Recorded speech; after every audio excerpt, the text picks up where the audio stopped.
gonna do it. I'm gonna trade my clerk for a rockstar dame. Might even get my brother to change his game. Cause we all just wanna work with top rock stars and sell some hilltop houses closing 15 more. The cities come easy and the closings go quick. We'll all stay busy cause we just don't quit. Welcome back to the Rockstars podcast. We are live in the vault at Rockstar Closures HQ in Bucks County with my beautiful co-host, Nicole Malcolm. How are you? I'm good. How are you? I'm good. I've never had a bad day. Do you believe that? No. Liar, liar.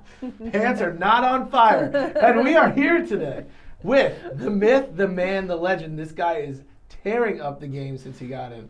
Mr. Ken Prause. Hey everybody, how are you? Dude, hit him with the line, bro. Well, I mean, if you don't know it yet, you should, but I'll let you know anyway. Buying and selling a house? Call Ken Prause. There you go. No, what do you mean? I'm a hype man. Don't do that, cameraman. Cameramans don't speak.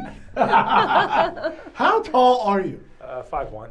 Yeah, 5'1". Are you struggling in that right now? I got some high shoes on. We're good. No, I'm like, I don't know. I say 6'4", maybe 6'5". I don't know. Yeah, he could have been a professional athlete. The dude is big. He's big. He's a big dude, and I'm jealous because he can eat what he wants and it hides well. It hides well. It's not there. It hides. It's all about the magic. You know what? I might eat more than you though. Still. Well, I got the #HungryAgent actually, but I don't eat as much as people think. But every time I do eat at an event, somebody puts it on camera. So 100% of my time's eating is caught. That's your shtick now. Yeah. Well, yeah. It seems like all the agents we're interviewing have some type of like. Christina was Realtor in Red. Yeah. Steve is, what was Steve? The Compass. The compass. And your food. I like you're food. Foodie. You know, you gotta eat. You know, everyone eats. You know. But he and I were talking before we started this, and we're having that bread dilemma. He's being much more disciplined than I am. Yeah. Well, the bread dilemma. We'll recap. You go to Dunkin' Donuts. He asked for double sausage, so you get the extra protein. And I just asked to put the cheese in the middle of the sausage. They never listen. They always put it on the bread. So let's role play. Okay. Hi, welcome to Dunkin' Donuts. Hey, how you doing today? Good. Can I get a large hot coffee, cream and sugar, and a Yeah. sausage, egg, and cheese with double patty? Sorry? Sausage, egg, and cheese, double patty. But can you do me a favor and put the cheese in between the two patties, please? I don't know what you mean. And they always say, sure, no problem. So you get there, you pull up, you got to take the bread off to save some carbs. It is the summertime. We all, things to do, go out to the beach. And you open it up, and the dilemma is the cheese is on the bread. So now it's, do you eat the bread, or do you try to scrape it off? I'm always driving in the car, so now I need two hands. It's just, it doesn't work. So halftime the bread gets thrown out, I lose the cheese, and just not is satisfied. a dilemma. It's a super big dilemma. Absolutely. I usually give in and eat it. First world problems, right? Are you a low carb person? Yes. Yeah. Are you like super healthy? I never asked you. Are you like a healthy eater? Some days. Yeah. I didn't Some know. days. Are you an emotional eater? I'm an emotional eater. I am an emotional eater. Yeah. Like what? Like ice cream or? No, like if I'm like feeling, well, pretty much any emotion I eat. But Happy, sad, gummy bears. yeah. But like if I'm upset, I'll eat a lot. Yeah. Right. And then when my family goes to bed, my wife, she hopefully won't watch this one.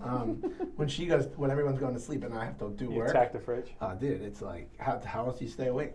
I mean, you gotta tap that glycemic index. I try not to. I really do. Like we had a bag of chips. We went to Atlantic City, me and my wife last weekend. Had a bag of chips. I'm like, my salt and vinegar, my favorite of all time. It made it through the weekend. Nah. I swear. How many times did you yell at it?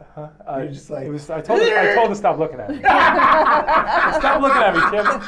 I walked in the casino with it, and I walked home with it too. I was very, very surprised. I always feel like I should be the guy from, is it Dodgeball, or what's the one with the nipple clamps? Yeah. Yeah. I mean, that's a great movie. That's a great movie. Don't eat it. You just got to put a lock on your fridge for certain hours, like magnetic lock it. I'm going to tell you what I discovered, though. You guys ever hear of Hero Bread? So they sell it in Sprouts. My mother-in-law brought this home. It's zero net carb bread. It tastes like legitimate bread. So it's keto bread. It's keto bread, but it doesn't taste like it. Really? It's really good. Hero and bread. I would tell you if What's it called? Hero Bread. It's my hero because I'm super you can still obsessed. eat it. Yeah. So it's no carbs. Yeah. What's it made out of? I don't know. I didn't read it. I don't want to read it. Don't read ingredients. But you're a Made out of Mexican Play-Doh. guy. Mexican's your weakness, right? Mexican is my weakness. Yeah. Yeah. But I know there's a lot of black beans and rice and Mexican. However, I've transitioned over to fajitas. Yeah. So you can eat pretty much everything in fajita except you just slide the beans and the rice a little to the That's side. true. You Look get at I you. get double veggie now. Yeah. Extra, it's And you're satiated. You're happy. yeah. Yeah. I mean, I'll eat a couple of like 3 or 4 chips, and then you got to push the bowl away when you Yeah. like get on the Moderation. border. Yeah, they give you the Yeah. bowl of chips because it's like everybody has to eat chips, and then I'll eat it, then I'll Gianna push and I it went away. to Mexican yesterday. They brought out like 3 separate bowls of chips, but I didn't realize because I kept eating the chips, and I'm not supposed to even eat the chips. You know. So what you I'm ate saying? 3 bowls of three Yeah, I chips. didn't realize. That's what they do, and then you're not. Then you're full, and then It wasn't good. It didn't meet, like, every day I wake up, I'm like, today's going to be the day. Today, I'm going to break that bad habit. And I do that it doesn't too. end up. Yeah, me too. Yeah. I've been good. But I've always struggled. It's either I ate good or I worked out. It's so hard to eat good and work That's out. true. So But I've imagine been if you doing did it. both. I Like, how much better I got you'd back to feel. the gym, so we're trying. I mean, you can't tell, but Dude, you look Yeah. good, man. I'll never be jacked. I'm in my 40s now. So I have a question. How many miles do you put on a car in a year? Oh. Man, Because this guy drives a big I drive. pickup, Yeah, so and he goes I'll go anywhere. I'll go everywhere. anywhere. I mean, if it makes sense, I'll go there. I mean, like I said, I got Seattle coming up. We just did one in Farmingdale, New Jersey. If anyone knows where that is, good shout out to you because I didn't know first, but we got it done. I'll go pretty much anywhere, but I don't know, man. I never really tracked that. Like I write it off, but how like that more works. than 15,000. Probably, yeah. Yeah. But I drive it like you said, a Dodge Ram. So everyone's Yeah. like, well, but I always tell like if you, I can't, I'm not comfortable in like a Honda Civic. I would love to get one, drive around, save tons of miles, Yeah. but I don't think I it don't would fit. in Yeah, there. it's like Herman Munster. You know what I mean? Like or like they're trying to get out. We of should do a car. challenge. Like we should get Ken like a Fiat. Oh Like, my lord. it's the 1 month challenge. Like I mean, I'm sure. Like I mean, it's funny. My mechanic, he actually gave me like he was working on my truck, so he gave me like a loaner car, but it's like. It was like I don't know what it was. This little like 2-door white car, and I just honestly felt like I was like playing Mario Kart. Like I'm like cutting people off, dropping bananas. Like I don't know. Like it was like crazy. I felt like I don't know. I felt like so like little. I'm looking up at people. It's just not the same. But, Ken's story's fun. So and because it's a different show, we'll go back a little bit. But I love like how you came to be and where you're at right now, and why you're so successful. And I'm going to actually start with, what's the acronym you use when you're always talking to people? What's the thing you say? ITTP. ITTP. What is it? That's basically how like I kind of run my. I don't know. That's It's my- not OPP. No, not OPP. No. I did. Speaking of OPP, real quick, I have a pool in my house. So one time I said to Mark, we should have an Opus pool party, but then it comes out as OPP. So then, it just doesn't fly. Yeah, But, that wouldn't fly. So ITTP is I talk to people, and that's basically like my whole mantra. I guess you want to call it a mantra. Yeah. So- Talk to us about like the random combos. Like I talk to anybody. Like I'll be in the supermarket. Like the other day, some guy in a wheelchair, and he called me over because I'm tall, and he goes, "Can you reach that for me?" Of course I can. I walked over, I grabbed it, said, "This is all you need, whatever." Start talking to the guy. Of course, before we leave the conversation, he's got my business card. He knows all about me, and you keep moving on. But I think it's just you just got to get yourself out there. And like a lot of people are afraid to talk to people. I mean, Yeah. and in sales, you have to be like willing to put yourself out there a little bit. Do a Yeah. podcast. Things that make you a little uncomfortable. Just did my first video shoot the other day for my house. That was good, by the way. Out of my comfort level. Like, I but liked how you were like, "Hey, you always like." And what was your script? Stop scrolling. Start strolling to the beach. And it was like, Yeah, that was good. Get the I life, saw that. get the life you dreamed of, or what was Yeah, it? yeah. Your beach lifestyle you've always dreamed of. The Yeah, beach yeah. HGTV, Yeah, bro. But I don't know. It was. I will give shout out to Mike Sperando did the video. He was actually coaching me a lot through the whole thing, and it was something I needed because I feel like Yeah. I got to break out a little more on the video side because that's just where everything is now. Yeah. But like, I Yeah. think you have a Ken Ken-esque to you. Yeah. So maybe next time, unbutton the shirt. Put the swim trunks on. So Put the funny glasses funny on. story is I actually had another outfit to wear for the shoot, and I just get on the turnpike, and then I get a text, Jersey Turnpike. I get a call from my wife. She goes, "Weren't you gonna wear this and that?" I said, "Yeah." It's laying on the bed. So I went with what I had, So I actually had a different. well, I next was gonna time do a you're down blazer, in and a Seattle, cleaner, there's and- plenty of beach stores down there. Listen, I know. I was definitely. So I should have just worn like a Hawaiian shirt and had it open. Yeah. Or some swim trunks and called it a day. It actually wouldn't be a terrible idea to do like a Ken and Barbie open house. Well, I always tell people when growing up, I always say like, You can be they Barbie. their name. They say, Brittany yeah. could be Barbie. Yeah, So, Barbie, Brittany. Let's Yeah. do it. And Barbie then and Ken. They, Brittany and Ken. I would just say, hey, look, Brittany and what's Ken. my name? There you go. Ken Prause, reminds the party. I love it. That's awesome. Get your little convertible going. Little convertible, is it pink convertible? Fiat. Fiat. Convertible Fiat. I had to be sticking, I'll be hitting it, we have to have it open. Yeah, it would Oh stay my open. I God. had to dude. keep it open for So, sure. so your story, and it's funny. So it was billboards you used to hang. Correct. Billboards. You used to hang billboards. I know. Yeah, I was worked for a company Crazy. called Clear Channel. He didn't even have to use a ladder. No, I didn't. I would just like throw the people up. Yeah, I did that 15 years. I was outside, working outside, and then I sold my house just with an agent, and he actually recruited me to work there, and I didn't want to sell houses. I had no desire. I'm like, I'm good. Got my job. I'm good. And he said, give me 1 year. I gave him 1 year, and 1 year's turned into almost on 8 years now. And It's wild, dude. It's That's wild. Do you Yeah. miss the? I miss the having guys. I actually do you, still do you text miss with the them. job though? No. No, the job was, it kept me in shape. But I would get up at 4 in the morning. I'd work 5 to 3, 4 10-hour days. And then Fridays, I would actually keep off or work overtime. But if I had a closing, I always made my closings on Friday. So I was doing the whole dual career thing for almost two and a half years. So I would get up 4 o'clock, take a nap at 3:30 for 45 minutes, and then go show houses at night.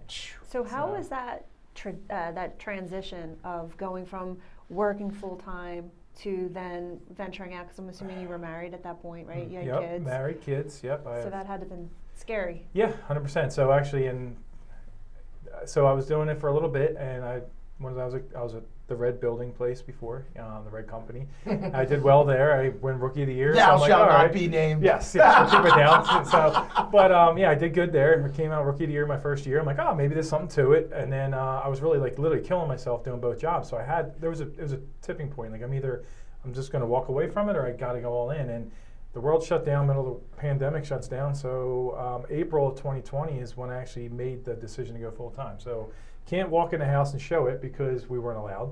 And I'm like, this is a good time to quit my job. It worked out, but yes, I couldn't even show houses or anything. I left in April, and that's what I kind of was like, test by fire, or whatever you call it.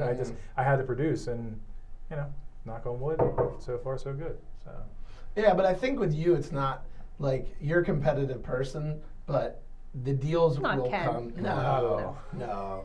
Not at all. He never Nobody likes to He never lose. checks Volcon every quarter and say who's in the lead. That's not Nobody Ken. likes to lose.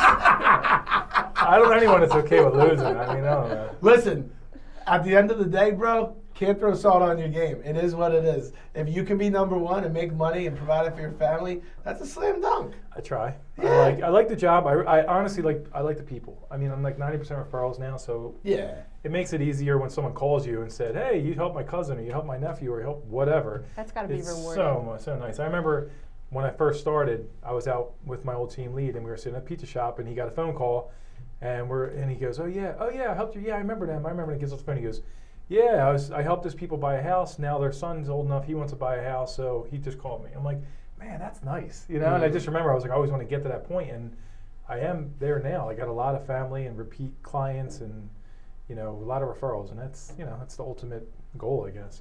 Yeah, I think that says a lot about you as an agent, and any agent that can get to that level, because not every agent can do that. No. It's not easy. A lot of agents just rely on the referral or the leads and don't build that part of their business, which is a mistake. Mhm. Yeah, I tried the whole Realtor.com before, and it just wasn't for me. I feel like the leads weren't good, and I'm just more organic people. I'd rather meet the people, and I don't know, like I said, like ITTP, if you meet at the gym, Acme, Gennard, whatever. I just meet these people, and I always just talk to everybody just because it's my nature, especially like Disney and stuff. I'm in there a lot with my family. We do dance a lot, so I'm always talking to different people down there, and it's just funny how you meet connections down there, and they know somebody who knows somebody, and and then I know someone in Philadelphia, I know someone in Bucks County, and it kind of flows. That's funny. That's really interesting. So I would say it's interesting that as you grow and things progress, and in reality, you haven't been doing it that long to see the success you've had. You get a lot of people reaching out for mentorship. A lot. And you're always willing to help other agents in any capacity that you can. But what's funny is when I've seen you talk to them, you're just like, yeah, I just do this. And it's very innate with you, whereas with a lot of people, it's not. So I guess my question is, what is your theory on helping other agents? And then do you see that as a role for yourself as you grow? I do like helping other agents, and I'll give you, it's a twofold story, because when I help somebody, if they have a listing one day and I have a buyer, maybe it'll help me in the long run. So it's kind of a little bit selfish, but I do enjoy helping people because everybody comes across a problem that I might not have seen before. So I want to learn how to navigate that, because when I do come across with my clients, I already have a leg up. I know how to handle this, or I already seen this before. So it does help me navigate to help them, and they get the answer they're looking for, or we work on it together to get an answer they're looking for to help their offer, their client, or whatever. And then the other side, it helps my client along, because I'm building my knowledge based on, oh man, I never heard of that before, but it did happen to me, or this happened, and we start to learn to help each other. And as far as the second part of the question, people keep asking me to start a team. I'm not there yet.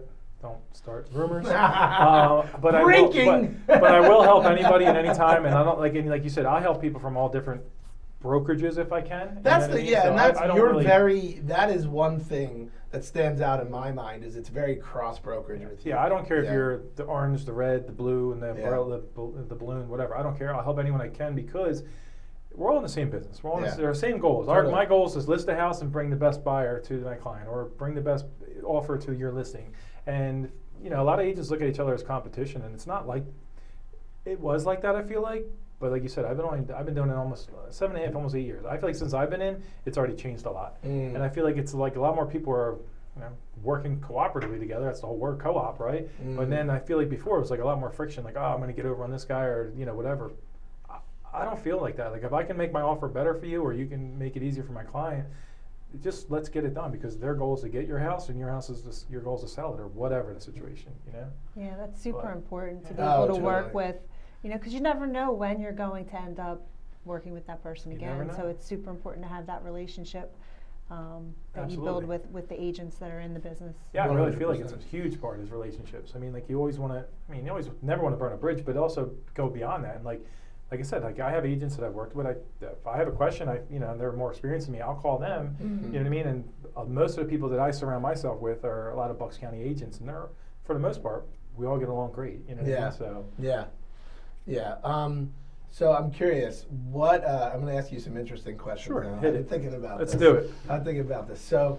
You go rapid fire? No, a little bit, a little bit. I definitely like the fun, like off the cuff stuff. But I want to know, when you're selling someone, or even in general, when they say, "Well, I don't need a real estate agent," why do people need real estate agents? Well, I mean, the simple part is you want to get the best deal for your product, whatever your home you're selling. You don't want to get yourself caught in litigation. That's another part, and you also don't want to get your house. You don't want to get your house robbed. I knew, like, I just converted it for sale by owner over on Wessex Place in Northeast, and he was like, he put on Facebook posts, he's selling the property. Oh, I didn't even think of that. So he put on Facebook, I'm selling my property. Okay, well, now everyone in the world knows he's selling the property. He knows, they know the house is vacant based off the photos. So I reached out and I said, hey, and he said right in there, big, I'm not using a realtor. I'm like, okay, great, I'm gonna reach out anyway. So I reach out, I talked to the guy, I'm an agent. He hesitated for a little bit. I said, can I just come see the house? Saw the house. And I told him, I said, let me explain why you need an agent.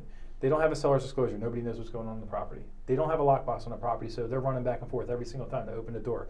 It's not convenient for them they're at work. Then they get a phone call, they can't do it. They don't have any photos. They have iPhone photos or whatever, really junky photos, so they're not doing the best for the property. And just overall, like, they don't know who's walking into the house. Like, he was sending his brother over to meet me, and I'm like, well, now your brother doesn't know who I am. Nobody. I'm a Facebook messenger and say, hey, I'd like to come see your house. I'm not pre-approved. You don't know anything about me. So it's dangerous, honestly. Yeah. So that was convincing. I know someone that actually sold their house. They didn't want to use a realtor. They ended up using a realtor, got $50,000 more. Because that realtor was very well versed and good at what they did, they were able to negotiate with the other agent to get them more money. So I agree, and I feel like once, like, it's the same thing. Like, everyone's like, oh, I don't want to use it. Like, nobody goes to the doctor and says, oh, I'm gonna have heart surgery, I'm gonna do it myself. Like, nobody does that. You know what I mean? You go to the mechanic on the side of the road. Everybody, the reason that their hood's up and they're waiting for the tow truck is they don't know what they're doing. You know what I mean? If everyone knew what they were doing, that they would do it. I mean, I feel like sometimes we get like a bad stigma, like used car salesman or like a low key scummy attorney or something. I don't know. Like you get that bad I image do it on sometimes. purpose though because your shtick. I always hear these stories. Like one of my favorite things when I catch up with him is he'll always talk to me about, oh, here's what I did to get this deal, or here's what. And they're always like, the dude is like so quick on his feet. You are like, you have to be. Bam, bam, bam. It's like, yeah. Well, I mean, like the deal we did. I mean, like Yeah. I said, it was we did a deal together in Farmingdale, New Jersey. Again, put it on the map. And so We still- I only GPS it. I don't know where the house is. I'm not gonna lie. But shout out to our boy though. That guy was the best. We had the best buyer. I swear, he was the nicest guy ever. Yeah. So anyway, I called and I said, I want to look at the properties for sale by owner. And they ended up, calling me and saying I was supposed to go see it Sunday morning. Oh, we can't see the house.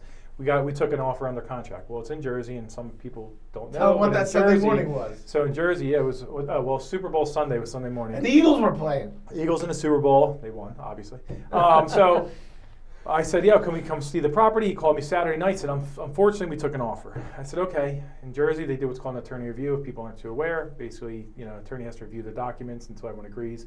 So it's not really under contract till it's out of attorney review. So I call him and say, hey, can I come see the property anyway? He goes, well, why do you want to come see the property? We're under contract. I said, well, it's a Saturday. You're not really under contract. The attorney doesn't work till Monday. We have a little bit of time. He said, I'll call you right back. So Sick. I called him. So he called me back and says, I called 16 other realtors and canceled their showings. You're the only one that asked to come back out. I said, well, can I see it or not? So we go out, we see the house. 30 or 45 days, whatever. Gave them an offer they couldn't refuse. Yeah, I went on Super Bowl Sunday. I got him an autographed football from. No, I'm just kidding. But no, I mean, we negotiated right there in the parking lot with my clients, their clients. We got it all done, and we did pretty good for both sides, I feel like. And they were on their way to Texas to move, and we got my buyer from Brooklyn to Farmingdale. It was crazy. That is a cool story. Yeah. Because that's one where you're just like, yeah, you're telling me no, but. So you're telling me I got a chance. But I mean, and an even better part of that, so speaking of like the whole, referrals, the guy, how I got that client was he actually owns his own moving company. He was moving in one of my buyers and asked, how did you get this house? And my buyer said, oh, I called Ken. So he said, buying selling a house? Call Ken Brown. There you go. So he called me off the card and I got the mover at home and c'est la vie. I mean, and now hopefully that mover moves a lot of people. Maybe he'll know somebody who needs my services. But yeah, like I said, it's always be nice. Just don't burn a bridge and just try to be as helpful as possible, honestly. That's my... Now, I wanted to ask you, I was talking to Tom, and there was a situation Fraud. Recently. Yes. Let's talk a little bit about that, because that stuff always intrigues me. It scares me. the And worst. it It's the definitely worst. is a scary type 100%. situation. So what she's referring to is basically somebody reached out to me and said, hey, I got this piece of property in Cape May. I'd like to sell it. It's just land, no home. I said, as a realtor, oh, woohoo, to sell something, it's more work. So I reached out to the guy, asked him a little bit of information. I did check on public records. The name that he gave me did match, but something felt off. I don't know. It's just weird the way he was communicating with me. So I said, listen, I'm going to reach out to my title company and we'll verify. Can you send me your driver's license or whatever? Send me his driver's license, but the photo was really like grainy and it was like really weird, but whatever. And as an older guy, supposedly, so I'm figuring maybe he wasn't good with his phone, the technology, whatever. So I sent it over to Tom, her son, and he looked at it and he goes, something doesn't look right. So he goes, see if we get the social security number. So I asked him for right away, hey, can we get the number? And the guy disappeared for a while. I'm like, all right, move on, it's done. Then he reached out to me and said, hey, where are we at with everything? I'll give you my social now. Well, everybody knows how the social goes, 2-number, 3-number, 4-number system or whatever, or 208, whatever, the twos. And the 32, whatever. He gave us a 3-3-3 number, which isn't normal, right? So that's kind of threw up a red flag. And then, so Tom did a little more investigation, and they have this crazy system. They can pull up all kinds of information, so don't ever piss off Nicole. Yeah, seriously. She'll find you. Oh. And so he did his due diligence. I was a and he ended up Brazilian reaching out to the drug dealer cops. before I came here. I heard that. Yeah. Now you're just an American drug Yeah, dealer. I knew you'd say that. It's not as good. It's the product just went down. But so it's definitely something that's always concerning because even when it's a home or a local or whatever, you never really know until you know. You know what I mean? It's you get people that's why I like the referral base because it's hey, it's my cousin or this one that. I kind of feel a little more confident that it's a legitimate lead. Yeah. Because who knows? If I would just take in the thing, I have a driver's license, I have the name matching. What if I threw it up there? I sell this guy's piece of property. Yeah. well, I just stole a piece of property from this person. That's you know? why it's so Wild. important to trust your gut, and just you I God knew gave something us wasn't that right. for Like, a let me reason. let me tag you my know? title company because I know they have all that fancy research paper and emails and websites that they check everything on. So, facial recognition. I don't know, whatever they do here. No, but it's coming. But I just saw that actually. Where was it? Is it Disney? I forget. There's like little screens. They actually have an Eagles at the stadium do too. have it at Oh, the yeah, So stadium. you walk by and there's a little It's so facial freaky. recognition thing, and it'll either let you pass through the locker room area or not. Yeah. So like the whole frame goes green or red. Obviously, I tried to get in. I was red. But what are you gonna do? But yeah, facial recognition is huge now, and then the airports are doing it. Real ID's coming out or did come out or whatever. I just still use the passport. But yeah, I mean, so it's just definitely scary in this industry. There's so many things that could go wrong. So, I mean, guess with you guys too, you've got all dude. kinds of fake documents and wild. fake W-2s and Oh, it's wild. But you have so many different checks and balances Yeah, that you guys do yeah. that it's very difficult to To get to that, something but through. then we had a couple issues where people cloning my email during the closing process and requesting money. transfers. Yeah, that's a big thing. I was actually Yeah. just It's reading the very paper out there common. about the wire transfers. yeah, and it's Yeah. very common. I always tell Yeah. my clients, I said, if anyone asks you to transfer whatever, you call me first before Yep. you send any money. Yes. I'll verify because Yes. somebody's whole savings, could be in there, and you go in 30 seconds. Mm-hmm. It's wild. If they could just put the effort to good use, right? That is good use for them. I mean, they're Yeah, I walking guess. out, who makes $200,000 in 8 seconds? You know what I mean? Like, Living on opportunity, that's what those people Yeah, do. it's Yeah, wild. terrible. It really is. They'll get theirs hopefully. Where do you think most agents fail? Follow up. Yeah. Yeah. Follow up's huge. I mean, like there's a lot of CRM systems out there. People put everyone in their CRM, which I'm guilty of not using correctly. I still go old school. I have the whiteboard in my house. I marker it every day. Not every day, but when there's an update. Who my new buyers are, who my new possible listings are, who's under contract, and I just kind of move forward with that because that keeps them fresh in mind. But I also have a book, and my book is everyone who I didn't close yet, or hopefully going to soon, or get on the market soon. So I refer back to my book, and I hit my follow up consistently, and that's the biggest thing. I feel like a lot of agents like you said, I do try to help mentor some agents and stuff, and they come into business and they see people doing great. And the phrase I actually hate the most is when people say it must be nice. Oh, I can't stand that phrase. I literally yes. work from the time I wake up to the time I go to bed. That's a pet peeve of mine. I can't. It must be nice. They see success. They see people doing well. I'm not saying I'm the most successful agent, but I live comfortably, and but I work hard. And I see a lot of people. Oh, well, I thought it was just opening the door, or I thought it was easy, or I thought. It's a lot of work. I mean, you have to be. I tell people all the time. It's for your buyers. It's financial. It's emotional. It's stressful. Yeah. It's physical too. I mean, you're moving, you're packing. It's a lot of work. And I tell people that all the time. Someone's like, "Oh, it must be nice." I see you're closing this or that deal. Yeah, but I might have cultivated that deal for 18 months. Right. It's like I didn't make Right. any money for 18 months, and then finally they trusted me. Sometimes you work with people for a long time, and they go, "Oh, my next door neighbor just got licensed. I'm going to go with them." Yeah.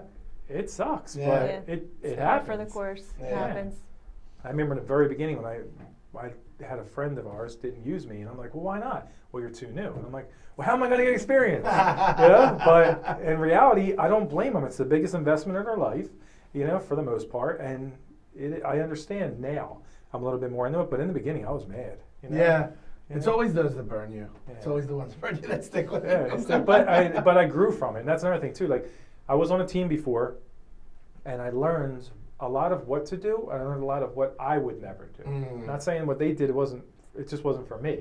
So I learned how I feel like I want to run my business. And when I left that company and I came to Opus, they basically, I don't say they're hands off. They're there if you need them ever, but they let you run your business. Yeah. Right. So it's like, they're there for support, but they're not, mother henning over top of you and keeping you whatever. They just want to make sure you're in compliance because that's, their job. But besides that, I feel like they let you grow at your own speed and they try to help cultivate that. That's where the hashtag Hungry Agent came from. Every time I was eating pizza, Mark took a photo of me. But now every time I go anywhere, people take a photo of me eating. So, yeah, it grows. Yeah, but you're also driven, man. So that's part of the hungry part too. Oh, yeah, for sure. Yeah. What do you think is the most stressful part of what you do on a daily basis? Waiting for the offer to be accepted coming back. I honestly think that's the worst part. Because it's out of my hands. And the appraisal process. Anything I can't control is stressful. Like I can control an offer, I can control a showing, I can control how the property looks in the photos, and what properties they go see, and what property taxes are for those. Not what they are, but keep them in line for where their price point is. But when I send an offer out, there's nothing you can do. Put it to God. Yeah, exactly. And the same on an appraisal. So I'll give you a quick story. I'm actually I have an appraisal issue right now with a property. I have the listing side, and it came in with one appraisal at $315 as is, no problems. Deal fell apart, whatever, no big deal, it happens. We got another appraisal, he just came in at $265. Oh. So I'm like, I don't know, and they're literally 42, 45 days apart. I'm like, so I don't know how this house lost $50,000 in value, but. That's a haircut. Yeah. Is that an inexperienced appraiser? Or? I think Or the opposite. Well, and the problem. D-I-C-K. Well, and my problem with the appraisal is I can't control it. All I can do is try to argue it, right? And I spelled it. He's keeping it PG. yeah, keeping it PG here. But and that's the thing is you can't control it, so it's out of your hands. And to me, I'm a little bit of a control freak. That's why I don't have an admin or a team, because I like to be in every email and try to keep up with everything. But it's out of my hands. Yeah. So now I'm like, all right, and then I'm like, who can fix this? Yeah. Talk to the lender or whoever for Yeah. this side. And that sucks. It's stressful. That's the hardest. I think it's funny you mentioned that, because I think that's the hardest part in general, because once you're in a contract and if there's a mortgage, oh shit, here we go. It's like the ultimate speed bump. It's like you almost want to just be like, all right, get it over with. Like it's like I don't know. And like I said, this came in really low. Now I don't know if it's an inexperience, because I looked up the appraisal and they've been around for a long time. But with the appraisal, it's kind of like if that guy had a bad day, he might take it out on us. So it's kind of like there's really no checks and balances. I feel like that needs to be, if anything in the industry, anyone listening, we should probably work on that, because it's the Wild Wild West. This guy doesn't like you or doesn't like the house. Yeah, that's true. I'm out of here. My true. ex-wife lived next door. I hate this neighborhood. You don't know. Like it could be any reason. To caveat off of that, or do you think that in the industry, when you have an offer and you submit to an agent that doesn't like you, how likely do you think it is that they, if they have 10 other offers but yours is the strongest, do you think that they, and depending on the agent, but I'm sure I know what it he's happens. gonna say, but I know what he wants to say. I know it happens. I feel like it happens, and I feel like that's like everybody has. I don't know what they call it, but I call it my red list. Everybody has a red list. It's like you're dead to me kind of list. You know what I mean? But ultimately, I'm thinking what's the Billy Madison movie where he's like, checking them off. Yeah, he puts the lipstick on first. But I mean, everybody's got that list, and I'm sure I've pissed people off along the way, and I'm sure some people have upset me along the way, and they get put on the list. However, if it's the strongest offer, it's the strongest offer. You still don't want to work with that person, but you have to do what's best for the client. Yeah. But not everybody does. If there's a tie, you're not winning. You're going to try to go the other way, because some people just like I've had people try to change the offer during the transaction, sneak things in that aren't right, and and then you call them on it. Oh, that was there, and I just forgot, or I forgot to initial it, and you have that list, and I don't know. It's a sport. I mean, it's a sport, and you have to have. I mean, everyone has to have that likability across the board. But you have to have the killer instinct too. You do. I mean, that's the crazy part. You can work your butt off to get this deal to the table, and to your point, the things that are out of your control, something ridiculous just blows it up. Yeah. For whatever reason. I feel like we're firefighters sometimes, especially lenders. Oh my God. You guys too. You guys are always like, all of a sudden this out of nowhere, this judgment popped up from 1942. You're like, all right, we're going to handle this. We'll figure it out. It's happened during Pearl Harbor, but it's okay. We'll get it. And like it's just things that it's just out of your control, like you said. I mean, and then like I just did one with you guys. We had a judgment on a wall that was falling down. I was selling the property, but because it was a long wall down a whole street. The house 10 houses down had a bad wall. Well, because it's physically touching our wall, 10 houses away, they had a judgment from the L&I from the city, and I'm like, but even if that wall, it was only a 3-foot wall, by the way. Yeah. So even if it fell over, like it's hitting my shin, like what's it going to affect? But they had a big issue with it, and thank God my co-op, speaking of good co-ops, was awesome, and he worked with us and we got it done. So shout out to Juan Sosa. And but yeah, and it just makes it, and that's another thing. If you have a good co-op on the opposite side of it, the deal's easy. Yeah. It doesn't have to be hard. Like everybody's on the same page. You know what inspections are getting. If something comes up with termites, handle it. If something comes up with radon, handle it.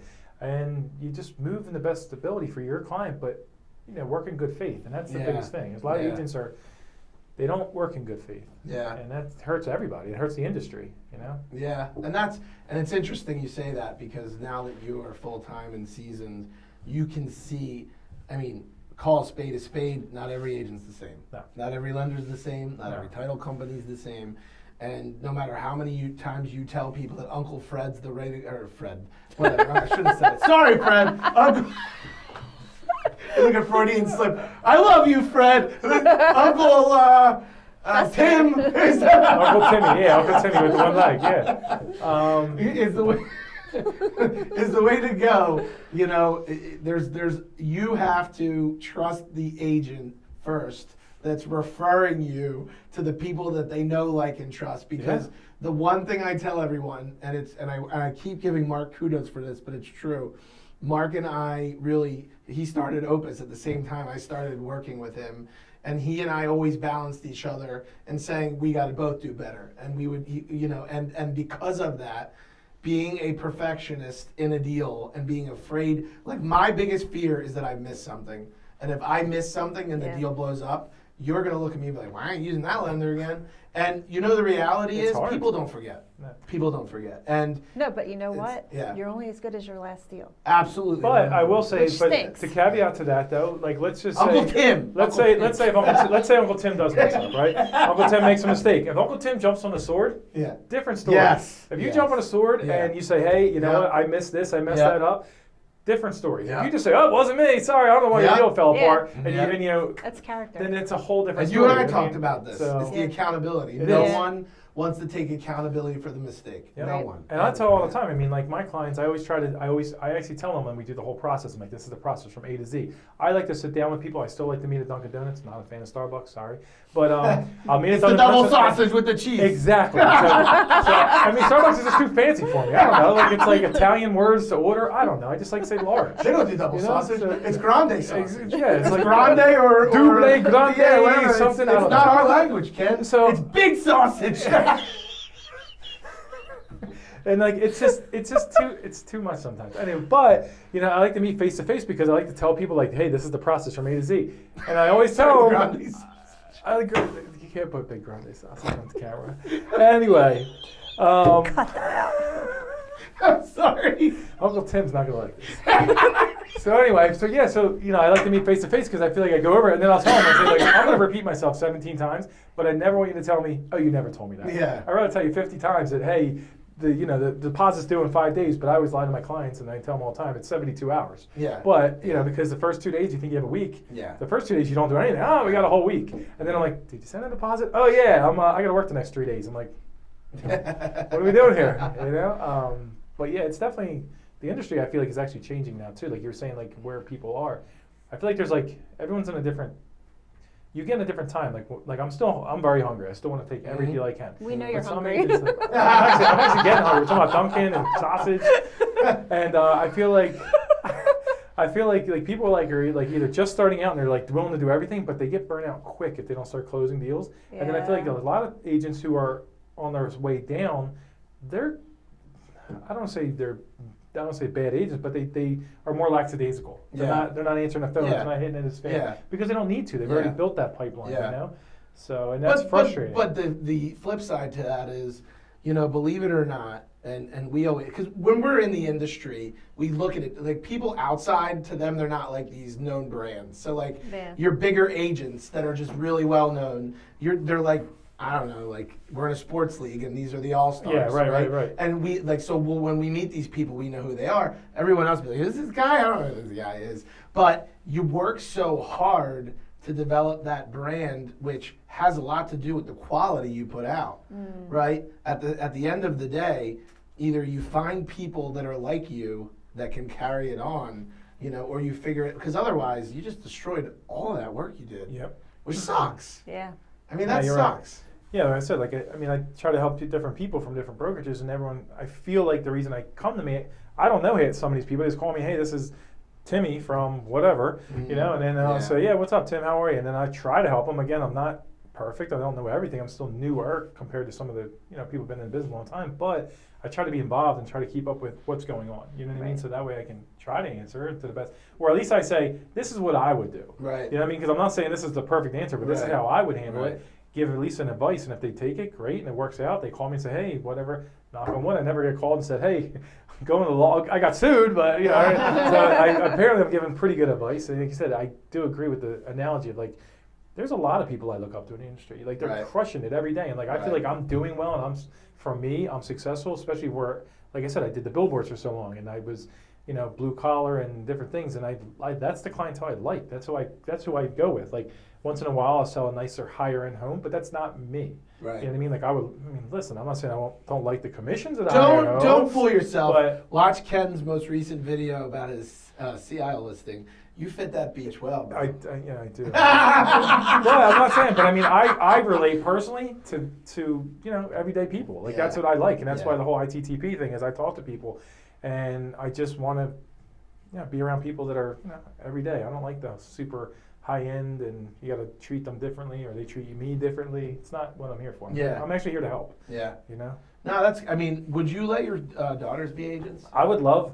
So well, you were ready for that. I have. You see how quick he was on that? I have two daughters. I have a 14-year-old and 11-year-old. So my 14-year-old, nothing wrong with it. I feel like she'll be a W-2 worker, have a nice 401k. She'll be a great employee, live her life. She'll be happy. My 11-year-old is going to be a pain in the ass, but she's already selling her own products. She calls it Belly. Her name's Eliana, but she calls herself Belly Brands. It's this. She does her own product line. Wow. She's going to be the heart attack kid for me, but I feel like in the long run she'll be good at that, and I feel like she speaks to people, she gets along with people, and I feel like she would be really a good person to do sales, so like maybe real estate or whatever, but I feel like she'd be good at it because she's very personable, and I feel like that's huge in this business. People got to like you. Yeah. I mean, like, not saying you have to be the most likable person, but you know, don't be a DSDK. Yeah. But I mean, and I feel like she would do really well with that. And I would actually, and I feel like in college, if kids go to college, don't go to college, whatever you decide to do. But I feel like if you go to college, and let's say you have your real estate license from the time you're 18 to 22, if you sell one house, you know, you make whatever money, you know what I mean? And then that could get you through your whole year of college. Right. One house. Right. You know what I mean? Right. And I feel like there's no other industry, or not many industries, where you can pull that off. Right. You know what I mean? Like you're not working, you know, I know kids who go to college and they're working 40, 50 hours a week. They're not making that much money. You know what I mean? It's not saying that, you know, you shouldn't work. It's good work ethic. But if you can pull that off, get 1 or 2 deals under your belt, even one a year or one every whatever, you're looking good. You're at college, you're still having fun, you're not stressed about the money, and you can focus on, like, grades. Yeah. You know? I just feel like it's an industry that has a lot of opportunity if you work the opportunity. So at what point did it convert in your mind that you're like, you know what, I can do this, and I can absolutely tear it up? Well, it kind of was, it's good plus bad. So I got hurt at work really bad when I was doing the billboards. So I fell through a sign, I really hurt my leg really bad. And while I was recovering, I already had my license, but I was recovering, and I kind of put in my head, like, this could have been a lot worse. I could have died. You know what I mean? So I was like 100 feet in the air, the sign broke, and I fell. And you fell all the way down? Well, I fell through the sign, and the only reason I didn't go through is because my knee caught on the one thing. So my leg got sliced pretty bad. So, oh, wow. So at that knee point, was holding your whole body up. Yeah, I mean, I was kind of like leaning a little bit, but yeah. So if I'm driving down 95, I'm seeing you halfway. You would have seen, a big portion of my body, but so anyway, I had to have another guy help me up because I couldn't get up. No, it's good. It's all good. I'm past it now. It's good. But that actually kind of, in a way, I was, because like I told you, I was up at 5 a.m. Well, I was working at 5 a.m. I was up at 4. I was burning both ends, and I feel like God was like, you got to slow down. Like, you got to make a decision. You got to slow down. So I was home with my family for like 90-some days. Nobody would clear me to go back to work because I had like inside stitches, outside stitches. Your wife let me kill you? My wife drove me to every showing. Oh, yeah? So I would go to showings. And in your Fiat? In my Fiat, yeah. And she would drive me to Fiat. I get, put my head out the top. And she would drive me to showings. And I would go to the main floor of the house. And I would tell my clients, I'm like, look, I can't go up and I can't go down. FaceTime me. But I was still selling homes without even being able to really work. I had my leg was all messed up. And at that point, I realized, like, it's something that I enjoy doing. If I didn't love it, I wouldn't have been doing it while I couldn't really walk. Yeah. And I was and to see people at the closing table unhappy, that was a lot more rewarding to me than I put a sign up. You know what I mean? Like, but when did your mindset shift? Because it was interesting. You referred to yourself as blue collar Ken, and now you're. Well, so I still am. I still work with. I mean, I still in contact. Yeah, with but I friends, mean, you've shifted, and I don't mean that's not to admonish blue collar people. That's to say your mindset about yourself changed because you realized you had skills you probably didn't know you had. That's a true statement. I feel like, well, one of the rewarding days I had is, so I was on the billboards forever, putting them up for 15 years. I had an opportunity to work with a couple of realtors. We actually went on a digital billboard. Oh yeah. So for me, the day that I went on that digital billboard, for me, I was like, man, I just went full circle. Went from putting them up to being on them. Oh, so to me, that was a That's big pretty day for cool. me. Like that was like, Yeah. wow, that's cool. Like I'm proud of that. Like and cheesy as it is, I took my kids over, took a photo in front of Yeah. them, whatever. But the whole whatever. But Did you get a discount? we did good. We negotiated a good deal. So and that's another thing too with so when I was on the billboards, I was a sheet metal worker, local 19. And I would have to negotiate for contract time for my guys. Yeah. So I was actually already learning contracts and negotiation. And we were going against, I'm just, like I said, this average Joe billboard installer, but they would fly in a high-end attorney from whatever. And he was making more money to fly in to fight against us than we would make the whole time on the contract anyway. That's crazy. It doesn't make any sense. So it's just the Wow. way it was. Political. But exactly. So I was negotiating against this big-time attorney, and I did good. I mean, every time we made out, the guys got happy. We made a raise, we got whatever, and I did good. And I'm like, man, that's pretty cool. And then they wanted me to jump on board to be like a full-time with the union, but I don't know, it wasn't for me. I like people. I want to be out and about. I didn't want to be that, but it was something that I really liked. But again, like the rewarding part of it was going from being on the billboard, doing the billboards, to being on it. Yeah, that was cool. That was like a full circle moment for me. Yeah. Yeah. And now you're badass Ken Prause. And now I'm just hungry all the time. I love it. Well, I think we shook you up and down, bro. I like it. Yeah, You took did my well in lunch the hot money. seat. So You did well in the hot yeah, seat. But no, I mean, it's just something. Like I said, it's people should get in the industry. It's a good industry to be in. Just have realistic expectations. I think that's the biggest message from again, Nicole and I will interview people, and you kind of figure out what makes them who they are and why they're so good at it. You're innately good at communicating with people, and because of that, you've been able to convert that into a successful career. I like people. Yeah. I mean, a lot of people don't like people, but I really do. I mean, You are a people person. I am 100%. I like people. Like I Yeah. said, I'm always talking. And you're not bad on the eyes too, Ken Prause. I gotta keep it's all that beef talk. No needles yet. We're good at holding strong. But I mean, yeah, it's a fun industry. I mean, we get to meet cool people, and everybody it can be relaxed and it can be fun and it can be enjoyable. Obviously, there's stressful times, appraisals. But overall, you make it where you make it. You can be really strung on, hard, whatever that is, strung, Yeah. or you can be relaxed, and that's kind of how I try to be, because you control what you control, and that's it. I mean, Now I'm picturing Bob Marley, Ken Prause. Don't worry, be happy. No. I like vacation though. But however, as you know, we had this conversation. The second you want to go on vacation, what happens? Forget it. Blows It's up. up. It's It over. blows up, Yeah, man. which is a good problem to have. Everyone call me. I'm going. Yeah. I'll be in Disney in June. Call my phone. But again, it's just what you make of it. It's a fun industry. It can be a fun industry. The next episode, we're going to talk about dance dads. Okay. I'm all in. I'm in. I was a dance uncle before dance dad. So Look at we'll that. leave it at that. He is a multifaceted, multi-talented individual. I love you, man. You're Thank the you for best. having me out here. Absolutely. Thank you, Nicole. We have just done another episode of the Rockstar Closers podcast. Check us out online at Rockstar Closers. We will see you again soon. Ken Prause, buy or sell that house. We out. So how you gonna do it? I'm gonna trade my clerk for a rockstar dame. I'd even get my brother to change his game. Cause we all just wanna work with title rock stars and sell some hilltop houses closing 15 more. The cities come easy and the closings go quick. We'll all stay busy cause we just don't quit, and we'll